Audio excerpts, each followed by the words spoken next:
Hi, my name's Phil. I like talking about politics, and in this video I'd like to discuss the reports that some Tory MPs want Kemi Badenoch to sack Robert Jenrick from her front bench for talking about what would amount to basically a merger of the Conservatives with Reform UK. Raises an interesting question. If Tory MPs were to get rid of Kemi Badenoch, as seems likely at some point, and Jenrick succeeded her, which again there's a very good chance of it, would he actually be even worse for the party? But first, for daily news and commentary, please hit the subscribe button to stay notified. So after months of failure and of Starmer growing increasingly confident about dealing with her at PMQs, Kemi Badenoch has finally been gifted an easy line of attack against Labour. I won't keep hammering the point here because I've said my piece about it earlier, although I don't know how long she'll be able to dine out on it. I mean, sort of my whole point this morning was it's not a big voting issue, so it's not going to do her that much good. But I will also say Starmer, I mean, he didn't seem particularly bothered by the line of questioning in PMQs today. Mostly centred on Rosie Duffield. That'll be Badenoch trying to split the Parliamentary Labour Party. But Starmer at least did not walk into that trap and actually dealt with her questions pretty well, considering. Even managed to crowbar in this row over Robert Jenrick working with Reform UK. But nonetheless, Badenoch has some fruitful lines to use in PMQs. She will use them for a while. And she doesn't need to use the responses when promoting them on social media.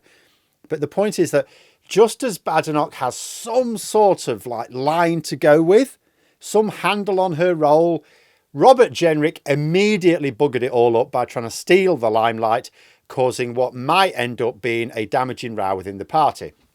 Not that I think Jenrick was trying to steal the limelight in this particular case.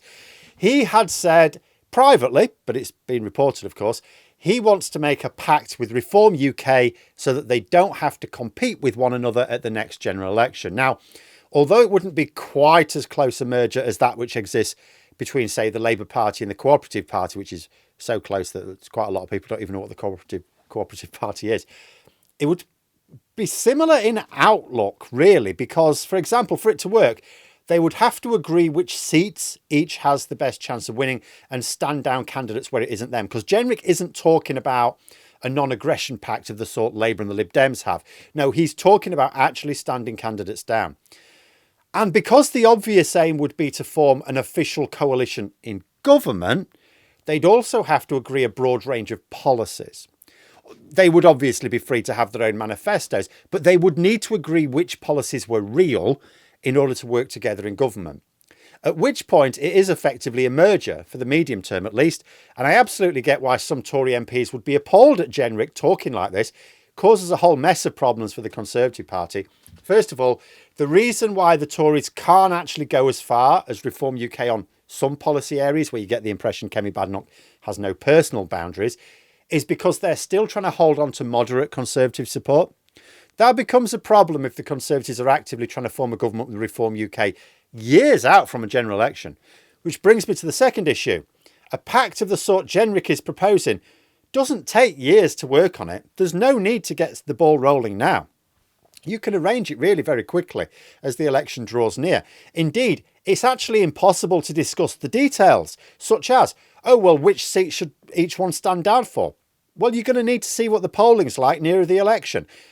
What are the common policies they should have? Well, until the election is almost upon you anyway, you can't even discuss that. Third, it makes the Conservatives look weak, like they've got no confidence they can just deal with the threat from Reform UK and Nigel Farage. Farage isn't talking about a pact. In fact, when he's asked, he flatly rules it out. That is because he's not an idiot. He's going to claim that his party is going to sweep aside the Conservatives and Labour alike at the next election. Now, as the election year approaches, and if he decides a pact benefits him, he can easily agree one then. Makes absolutely no sense to even entertain the notion right now.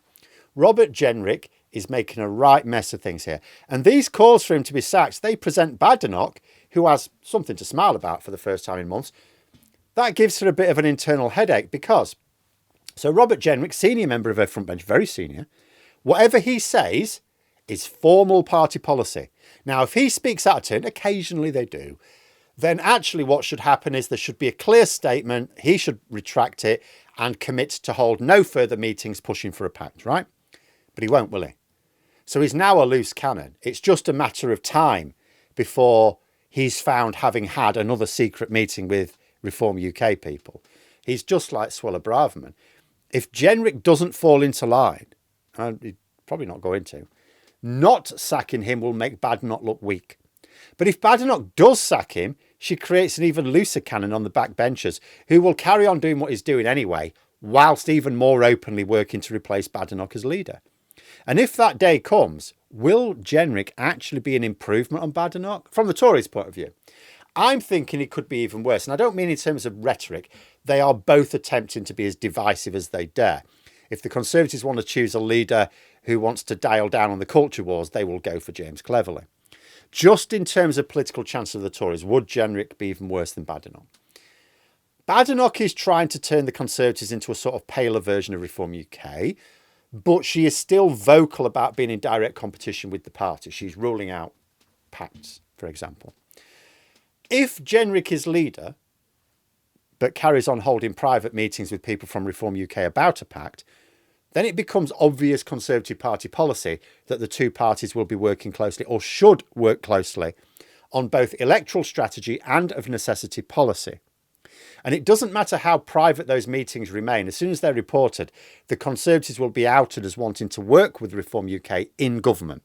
Now, it's one thing to see where the chips fall after an election, and then, you know, if you don't win an outright majority, of course, you've got to work on the best prospect for a coalition if the results demand one. But it's another to actively seek that out before the election. Jenrick's words are going to come back to haunt him as well, because he was one of the Tories complaining that Labour and the Lib Dems had a pact, even though all they did was not campaign hard in seats they couldn't win anyway, and the other could. Nobody stood candidates down. Jenrick is proposing something that goes beyond a non-aggression pact. This would be a decision to stand candidates down so that Reform UK can win seats there. Big step for the Conservatives, and it would pose a real risk of losing moderate voters to other parties in the seats where the Conservatives were standing. I mean, I was reading some comments from people sort of around my area concerning the Conservatives and Reform UK, and there was one Conservative voter said that Nigel Farage is just Trump with a British accent. He did not mean it as a compliment.